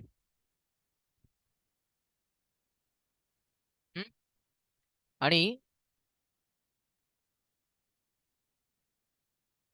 Just a second, एखाद्या इलेक्ट्रिक फील्ड मध्ये आपण जेव्हा एखादा सबस्टन्स ठेवतो, एखादा डायइलेक्ट्रिक मटेरियल ठेवतो, तेव्हा काय होतं, त्या डायइलेक्ट्रिक मधल्या मटेरियल मधल्या इलेक्ट्रॉन्स वरती फोर्स येतो अपोजिट टू द फील्ड. त्यामुळे हे सगळे इलेक्ट्रॉन्स लेफ्टला किंवा opposite to the field move होतात आणि हा जो रिजन आहे तो पॉझिटिव्हली चार्ज होतो, म्हणजे इंडक्शन होतं. काय होतं? इंडक्शन या किंवा पोलरायझेशन. कारण या साईडला निगेटिव्ह पोल तयार झाला आणि या साईडला पॉझिटिव्ह पोल तयार झाला. मग इथं डायपोल मुवमेंट आला. इलेक्ट्रिक डायपोल मुवमेंट कसा असतो? Negative to positive. सो मटेरियलला एक नेट इलेक्ट्रिक डायपोल मुवमेंट येतो. ओके, व्हेरी सिमिलर जेव्हा एखाद्या मटेरियलला आपण मॅग्नेटिक फील्ड मध्ये ठेवतो, एक्सटर्नल मॅग्नेटिक फील्ड म्हणूया आपण याला, म्हणजेच field Wien there was vacuum. So ह्या रिजन मध्ये जर व्हॅक्यूम असती तर त्या रिजन मधली मॅग्नेटिक फील्ड एवढी आली असती. पण इथं मीडियम ठेवल्यामुळे काय होतं, हे मीडियम पण मॅग्नेटाइज होतं. ते मीडियमला सुद्धा स्वतःचा एक साऊथ पोल आणि स्वतःचा एक नॉर्थ पोल येतो. साऊथ आणि नॉर्थ सेपरेट होतात. जसं इथं निगेटिव्ह आणि पॉझिटिव्ह सेपरेट झाले, तसं या मटेरियलमध्ये साऊथ आणि नॉर्थ सेपरेट होतात. आणि आपल्याला माहित आहे मॅग्नेटिक फील्ड लाईन्स कशा असतात, आउटसाइड द मॅग्नेट कशा असतात, त्या साऊथ टू नॉर्थ. आणि इनसाइड द मॅग्नेट कशा असतात, मी मिस्टेक केली, आउटसाइड द मॅग्नेट कशा असतात, नॉर्थ टू साऊथ. आणि इनसाइड द मॅग्नेट कशा असतात, south to north. Outside the magnet कशा असतील, नॉर्थ टू साऊथ. आणि इनसाइड द मॅग्नेट कशा असतात, साऊथ टू नॉर्थ. याच्यामुळे काय होतं, apart from these field lines, या फील्ड लाईन्स तर आहेतच, पण त्याचबरोबर या इनसाइड वाल्या एक्स्ट्रा इलेक्ट्रिक फील्ड लाईन्स तयार झाल्या. आता या इलेक्ट्रिक फील्ड लाईन्समुळं ह्या मटेरियलच्या आत जी काय फील्ड येणार, ती फील्ड या इलेक्ट्रिक फील्ड लाईन्समुळं ॲज वेल ॲज या एक्सटर्नल इलेक्ट्रिक फील्ड लाईन्समुळं, दोघांमुळे असणार. सो या एक्सटर्नल इलेक्ट्रिक फील्ड लाईन्सना या मटेरियलच्या इनसाइड वाल्या फील्ड लाईन्सनी हेल्प केली आहे. दोघंही सेम डायरेक्शन मध्ये चाललेत, या एक्सटर्नल वाल्या फील्ड लाईन्स आणि या मटेरियलनं प्रोड्यूस केलेल्या फील्ड लाईन्स. तो इनसाइड वाली फील्ड वाढवली जाते. इनसाइड वाली फील्ड काय होते, वाढवली जाते. So inside the material magnetic field increase करून मिळते, कधी कधी डिक्रीज पण करून मिळते. समजा इन्क्रीज करून मिळाली तर अशा टाईपच्या मटेरियलला लोकांनी एक नाव दिलेलं आहे. काय नाव दिलेलं आहे? पॅरा मॅग्नेटिक मटेरियल्स और फेरो मॅग्नेटिक मटेरियल्स. ते कसं क्लासिफाय करायचं ते मी तुम्हाला सांगेनच. पण हे जे काय मटेरियल मॅग्नेटाइज झालं, पोलराइज झालं, ते कसं झालं, या बाजूला साऊथ आला आणि या बाजूला नॉर्थ आला. त्यामुळे याचा डायपोल मुवमेंट, मटेरियलचा डायपोल मुवमेंट कसा आला बघा. आता या मटेरियलचा डायपोल मुवमेंट आला south to north. Dipole movement कसा असतो, निगेटिव्ह टू पॉझिटिव्ह. तसं मॅग्नेटिक डायपोल मुवमेंट कसा असतो, साऊथ टू नॉर्थ. असा त्याचा नेट डायपोल मुवमेंट आला. हा जो काय नेट डायपोल मुवमेंट आला तो कसा आला, in the direction of external applied field आला. तो कसा आला, in the direction of external applied field आला. अशा टाईपच्या मटेरियल्सना म्हटलं जातं पॅरा और फेरो मॅग्नेटिक मटेरियल्स. अशा टाईपच्या मटेरियल्सना म्हटलं जातं पॅरा और फेरो मॅग्नेटिक मटेरियल्स. पण कधी कधी काय होतं, या फील्ड लाईन्स, आता कसं झालं, या फील्ड लाईन्स पॅरा किंवा फेरो मॅग्नेटिक मटेरियलनं स्वतः प्रोड्यूस केलेल्या फील्ड लाईन्स एक्सटर्नल फील्ड लाईन्सला इन द डायरेक्शन असतात. त्यामुळे इनसाइडची फील्ड अजून वाढवून मिळते. पण कधी कधी असंही होतं, काही मटेरियल्स एक स्पेसिफिक प्रॉपर्टी दाखवतात. त्याचं मेकॅनिझम आता आपण बघणार नाहीये, पण असं होऊ शकतं की इकडं साऊथ आला आणि इकडं नॉर्थ आला. मग आता या इनसाइड द मटेरियल ज्या काय फील्ड लाईन्स असणार त्या कशा असणार बघा. इनसाइड कशा असतात, साऊथ टू नॉर्थ. आउटसाइड कशा असतील, नॉर्थ टू साऊथ. आउटसाइड असतील नॉर्थ टू साऊथ आणि इनसाइड कशा असतील, साऊथ टू नॉर्थ. आता या इनसाइड वाल्या फील्ड लाईन्सनं एक्सटर्नल फील्ड लाईन्सना अपोज केला. सो मटेरियलच्या आतली नेट फील्ड कमी केली. मटेरियलच्या आतली नेट फील्ड कमी केली. ओके, सो आपण असं लिहायचं असतं, net field inside the material when it is placed in the magnetic field is field when there was vacuum किंवा external field plus or minus काय होईल माहित नाही आहे, म्हणून वेक्टर सम करायला लागलोय. कारण कधीतरी फील्ड इन द डायरेक्शन पण येऊ शकते, कधी कधी अपोजिट पण येऊ शकते. आता डायपोल मुवमेंट कसा आलाय, हा जो काय डायपोल मोमेंट असणार सबस्टन्सचा तो कसा आलाय बघा, साऊथ टू नॉर्थ अपोजिट आलाय. एक्सटर्नल अप्लाइड फील्डला हा जो डायपोल मोमेंट आलाय साऊथ टू नॉर्थ वाला तो आलाय opposite. So net dipole moment सबस्टन्सला अपोजिट आलाय. सो अशा टाईपच्या मटेरियलला लोकांनी नाव देऊन ठेवलेलं आहे डायमॅग्नेटिक मटेरियल्स. काय नाव देऊन ठेवलेलं आहे, डायमॅग्नेटिक मटेरियल्स. ओके. सो आपल्याला माहित नसते की मटेरियलच्या आतली जी काय मॅग्नेटिक फील्ड आहे ती in the direction of external field येणार आहे की अपोजिट, डिपेंडिंग अपॉन दॅट इथं ऍड करायचं आहे की सबट्रॅक्ट करायचं आहे ते आपल्याला ठरवावं लागतं. म्हणून आता आपण लिहायचं vector. So external magnetic field आणि मटेरियलनं प्रोड्यूस केलेली मॅग्नेटिक फील्ड या दोघांची व्हेक्टर सम करून net magnetic field inside the substance मिळवायची असते. या दोघांची ऍडिशन करून net magnetic field inside the substance मिळवायची असते. मला सांगा इथंपर्यंतच्या गोष्टी सगळ्यांना क्लिअर झाल्या का? हे बेसिक आहे. बेसिक मध्ये थोडासा वेळ जाईल, त्यानंतर मग एकदा बेसिक आपल्याला लक्षात आले की हा चॅप्टर लवकर लवकर संपेल.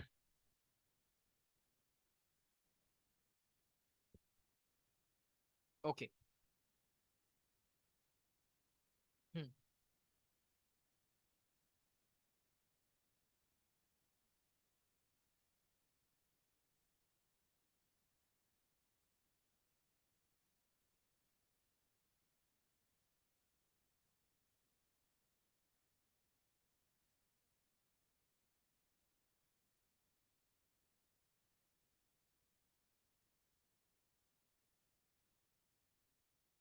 ओके. आता या सगळ्या प्रोसेसमध्ये काय लक्षात आलं आपल्याला की मटेरियलच्या आत जी काय नेट मॅग्नेटिक फील्ड असते ती इन्क्रीज करून पण मिळू शकते, डिक्रीज करून पण मिळू शकते. पण पण अशी एक फिजिकल क्वांटिटी असते जी या रिजन मध्ये व्हॅक्यूम असू दे नाहीतर मीडियम असू दे, या रिजन मध्ये अशी एक फिजिकल क्वांटिटी असते जी मीडियम मुळे, प्रेझेन्स ऑफ मीडियम मुळे चेंज होत नाही. त्या फिजिकल क्वांटिटीला नाव दिलं गेलेलं आहे मॅग्नेटायझिंग फील्ड. त्या फिजिकल क्वांटिटीला नाव दिलं गेलेलं आहे मॅग्नेटायझिंग फील्ड, एच. एच कसा काढायचा, तर एच साठीचे फॉर्म्युले आता आपण बघतोय. एच कसा काढायचा बघा. या सगळ्या प्रोसेसमध्ये आपल्याला असं लक्षात आलं की बी चेंज होऊ शकतोय depending upon presence or absence of medium.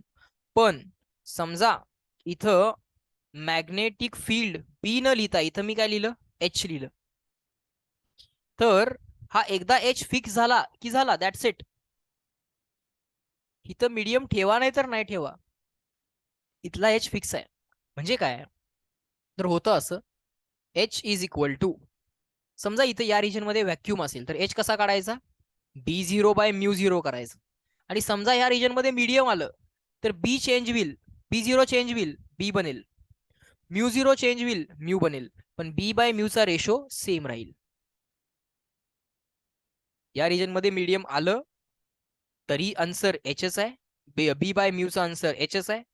या रिजन मध्ये मीडियम नसलं तरी पण B0/μ0 चा आन्सर एचच आहे. व्हॅक्यूम असतानाच्या मॅग्नेटिक फील्डला B0 म्हटलेला आहे, मीडियम असतानाच्या मॅग्नेटिक फील्डला बी म्हटलेला आहे.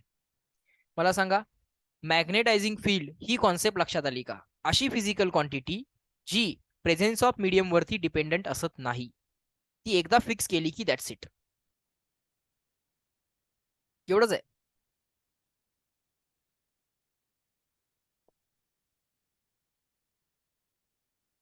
आता युनिट काढूया एचचं. बर, याच्या पुढे असं लिहिता येईल B0 is equal to field when there was vacuum μ0 into h, field when there was medium B is equal to mu h. Medium असेल तर म्यू एच करा, व्हॅक्यूम असेल तर μ0 h करा. एच तर बदलत नाही ना, H is medium independent quantity, H is medium independent quantity. त्यामुळे हे पण फॉर्म्युले ऍडिशनली लक्षात ठेवा. एचचं युनिट बघूया. एचचं युनिट काय आहे बघा, P इज इक्वल टू काय, म्यू इंटू एच किंवा μ0 इंटू एच. त्यासाठी आपल्याला μ0चं युनिट वगैरे काढत बसावं लागेल. ओके, मग ठीक आहे, काय हरकत नाही, μ0चं युनिट काढता येते आपल्याला. मॅग्नेटिक फील्डचं माहितच आहे ना आपल्याला, मॅग्नेटिक फील्ड वरनं काढू शकतोय की. मॅग्नेटिक फील्डचा फॉर्म्युला काय होता, because of infinite conductor μ0/4π 2I/r. मग μ0/4π युनिट काय येणार बघा. मॅग्नेटिक फील्डचा आहे टेस्ला, डिस्टन्सचा असणार आहे मीटर, करंटचा असणार आहे एम्पियर. ओके, मॅग्नेटिक μ0चं मिळालं म्हणजे म्यूचं मिळालं. म्यूचं युनिट काय मिळालं, metre, tesla into metre, metre into tesla म्हणण्यापेक्षा tesla metre upon ampere, tesla metre upon ampere into unit of H into unit of magnetic field आहे टेस्ला. टेस्लाला टेस्ला कॅन्सल, एम्पियर गेला लेफ्टला. सो ऑलवेज लक्षात ठेवा आता, कारण युनिट डायमेन्शनचे क्वेश्चन मॅग्नेटिझम मधनं येतात. सो युनिट आपल्याला काढावे लागणार आहेत, त्याला काही ऑप्शन नाही आहे. युनिट ऑफ एच कायमचं लक्षात ठेवावं लागणार आहे. एम्पियर गेला लेफ्टला, मीटर गेलं लेफ्टला, एम्पियर अपॉन मीटर. डायमेन्शन्स काढता येतील. करंट रेस टू 1 म्हणजे I रेस टू 1, मीटर म्हणजे लेंथ, लेंथ रेस टू किती -1. मग सगळं जर लिहिलं, लेंथ, मास, टाइम आणि current, length raise to 0, mass raise to 0, नाही length raise to -1, mass raise to 0, time raise to 0, current raise to 1. Okay, असे dimensions तुम्हाला काढावे लागतील. मॅग्नेटायझिंग फील्ड बघितली आता आपण, एच विषयी शिकलो. Magnetising field H. ओके, आता पुढे जाऊयात. नेक्स्ट कॉन्सेप्ट आहे magnetisation of material. Magnetisation of material, magnetisation MZ, M subscript Z, magnetisation. काही लोक याला मॅग्नेटायझेशनला सिम्बॉल I पण वापरतात, काही लोक J पण वापरतात, पण आपण मॅग्नेटायझेशनला MZ असं वापरू. फायनल एक्झाम मध्ये कदाचित I पण वापरू शकतील, पण नाव सांगितलेलं असते मॅग्नेटायझेशन. ओके, बर, तुम्ही एक्झाम मध्ये हे लक्षात ठेवा. आपल्याला कधी कधी मॅग्नेटिक फील्ड आणि मॅग्नेटायझिंग फील्ड मध्ये कन्फ्युज करायचा प्रयत्न केला जातो. H दिलाय की B दिलाय हे ओळखावं लागतं. बी चे युनिट्स काय काय आहेत बघा, tesla, newton upon ampere metre, weber upon metre square, weber per metre square. हे युनिट दिसलं की ती मॅग्नेटिक फील्ड आहे. आणि मॅग्नेटायझिंग फील्ड जर असेल, युनिट ऑफ मॅग्नेटायझिंग फील्ड आत्ताच आपण जस्ट काढलं, काय होतं ते एम्पियर पर मीटर. काय होतं ते ampere per metre. H unit असेल तर ते एम्पियर पर मीटर असतं. युनिट वरनं ठरवायचं बी दिलाय की एच दिलाय. नेक्स्ट आहे मॅग्नेटायझेशन. बर, जेव्हा एखादं मटेरियल एक्सटर्नल मॅग्नेटायझिंग फील्ड मध्ये ठेवलं जातं, external magnetising field, external field लावूया आपण इथं. बी न लिहिता इथं काय लिहितो मी एच. बी पण लिहू शकताय, काय फरक पडत नाही. इथं आपण लिहूयात एच. ओके, आता ही जी काय एक्सटर्नल मॅग्नेटायझिंग फील्ड आहे, या एक्सटर्नल मॅग्नेटायझिंग फील्ड मुळे काय होतं, मटेरियल सुद्धा स्वतः मॅग्नेटाइज होतं. थोड्या वेळापूर्वी आपण डिस्कस केलं, या मटेरियलला सुद्धा स्वतःचा साऊथ आणि स्वतःचा नॉर्थ पोल येतो. त्याला स्वतःचा मॅग्नेटिक डायपोल मुवमेंट येतो. त्याला स्वतःचा काय येतो, मॅग्नेटिक डायपोल मुवमेंट. दोन केसेस होऊ शकतात. हा मॅग्नेटिक डायपोल मुवमेंट एकतर in the direction of external field येईल किंवा opposite. This magnetic dipole movement may come in the direction of field or may be opposite to the field. जर तो in the direction आला तर सबस्टन्सला para किंवा ferro म्हणायचं असते. आणि हा मॅग्नेटिक डायपोल मुवमेंट एक्सटर्नल फील्डला जर अपोजिट आला तर त्याला डायमॅग्नेटिक मटेरियल म्हणायचं असते. ओके, तर त्याला डायमॅग्नेटिक मटेरियल म्हणायचं असते. आता होतंय कसं, जेवढी जास्त एक्सटर्नल फील्ड तुम्ही अप्लाय करणार, जेवढी जास्त एक्सटर्नल फील्ड तुम्ही अप्लाय करणार, तेवढं जास्त मटेरियलचा नेट डायपोल मुवमेंट येणार, तेवढा जास्त मटेरियलचा नेट मॅग्नेटिक डायपोल मुवमेंट येणार. ओके, सो एवढं लक्षात आलं की H and Mnet are directly proportional to each other. Rather, Mnet, net magnetic dipole moment of substance, is proportional to external applied magnetizing field. Okay, fine. Now people have defined magnetization. Now people have defined magnetization. Mz is equal to net magnetic dipole moment of the substance divided by volume of the substance. Net magnetic dipole moment of the substance divided by volume of the substance. Okay, so हे झालं magnetisation. आता आपण या मॅग्नेटायझेशनचा पुढे विचार करूयात. काय विचार करता येईल या मॅग्नेटायझेशनची डायरेक्शन काय असेल, तर ती डायरेक्शन असेल नेट डायपोल मोमेंटची डायरेक्शन, MZ ची डायरेक्शन ही त्या नेट डायपोल मोमेंटची डायरेक्शन असेल डिवायडेड बाय या सबस्टन्सचा जो काय व्हॉल्यूम असेल तो. त्यापुढं असंही लक्षात येत आहे की magnetization of the material MZ, volume ही एक फिक्स गोष्ट आहे ना. मटेरियलचं मॅग्नेटायझेशन मटेरियलच्या डायपोल मुवमेंटला डायरेक्टली प्रपोर्शनल आहे. मटेरियलचं मॅग्नेटायझेशन मटेरियलच्या डायपोल मुवमेंटला डायरेक्टली प्रपोर्शनल आहे, एमनेटला डायरेक्टली प्रपोर्शनल आहे.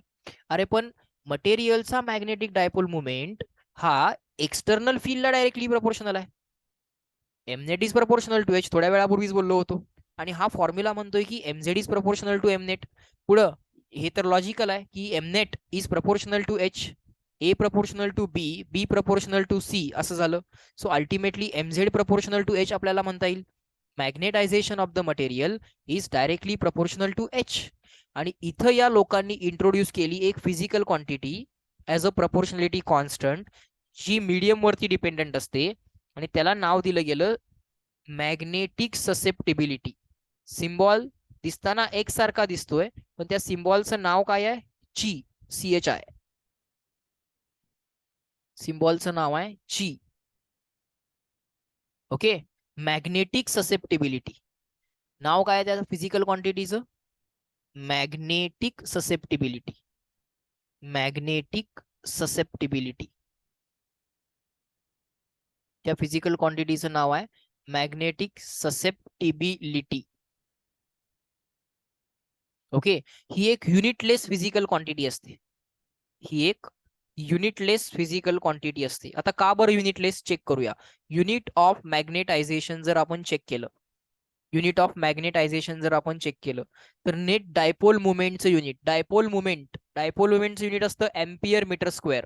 चेक करू शकता. Dipole movement of current carrying loop number of turns into current into area होतं. नंबर ऑफ टर्न्सला युनिट नाही, एरियाला करंटला युनिट असेल एम्पियर, एरियाला युनिट असेल मीटर स्क्वेअर. सो युनिट आलं ampere metre square. So dipole मुवमेंटचं युनिट आलं एम्पियर मीटर स्क्वेअर. व्हॉल्यूमचं युनिट असणार आहे metre cube, metre square upon metre cube आलं 1 metre. So ampere per metre, unit काय आलं, एम्पियर पर मीटर. ओके, मग मला सांगा आपण मॅग्नेटायझेशनचं युनिट काढलं होतं एम्पियर पर मीटर, एचचं युनिट पण काढलं होतं ampere per metre. Ampere per मीटरला एम्पियर पर मीटर कॅन्सल होतंय, मॅग्नेटिक ससेप्टिबिलिटी युनिटलेस येते. मॅग्नेटिक ससेप्टिबिलिटी युनिटलेस येते. ओके, सो इथे एक नवीन फिजिकल क्वांटिटी इंट्रोड्यूस झाली विच इज मॅग्नेटिक ससेप्टिबिलिटी. ठीक आहे, इथंपर्यंत लक्षात आलंय. याच्या पुढं पॅराफेरो डाय, याच्या पुढे एक फिजिकल क्वांटिटी शिल्लक राहते मॅग्नेटिक परमिएबिलिटी, आणि त्यानंतर पॅराफेरो डाय, हिस्टेरिसिस लूप आणि अर्थ्स मॅग्नेटिक फील्ड. एवढे पॉईंट शिल्लक राहतात, ते उद्याच्या लेक्चरला कंप्लीट होतील. उद्या मॅग्नेटिझम हा सेक्शन कंप्लीट संपेल. तुम्ही पटपट पटपट आता होमवर्क काय बघा, तुमचा होमवर्क आहे तुमचा मॅग्नेटिझमचा सेट जो काय आहे तो सुरू करा. मॅग्नेटिझमचा सेट दोन्ही चॅप्टर्सना कंबाईंड आहे, साधारण 130 क्वेश्चन्स आहेत. सेट करायचा आहे आणि PYQs करायचे आहेत.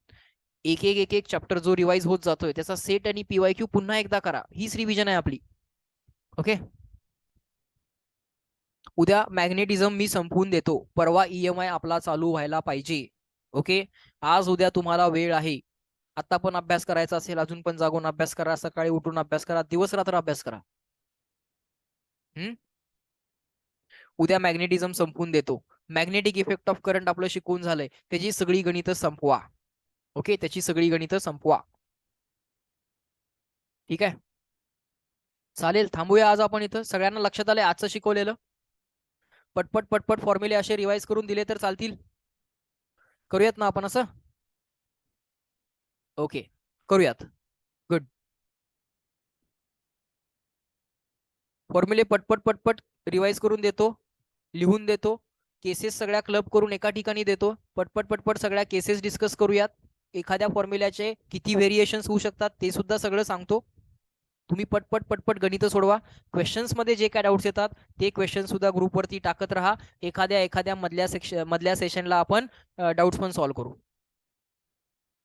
झाली रिव्हिजन. असं किती वेळ लागणार आहे? उद्या सुद्धा 9 वाजता ऑनलाईन लेक्चर असेल. ठीक आहे. 1.5-2 तास लेक्चर करत जाऊ. आज 1.5 तास घेतले, कधी वाटलं 2 तास घेऊ, कधी वाटलं 1.5 तास घेऊ. पण परत एकदा ऍज अ रिव्हिजन सगळ्यांनी सेट सॉल्व्ह करायचा आहे नीटसाठी. सीईटी साठी सगळ्यांनी मॅग्नेटिझमची जी काही सीईटीची पुस्तकं आहेत त्या सीईटीच्या पुस्तकांमधून सॉल्व्ह करायचं आहे. आर्यनचं पुस्तक तुम्हाला दिलेलं आहे. ओके. नीटच्या मुलांनी सेट सॉल्व्ह करायचा आहे, सेट आणि पीवायक्यू. सीईटीच्या मुलांनी सीईटीचे क्वेश्चन सॉल्व्ह करायचे आहेत आर्यनच्या पुस्तकातून. ओके. प्रत्येकाचं मटेरियल डिफाईन्ड आहे. ठीक आहे. थांबूयात. उद्या एक्झाम आहे सीईटीची मुलं प्रेझेंट राहा. चालेल, लिव्ह केला तरी चालेल. थांबूयात.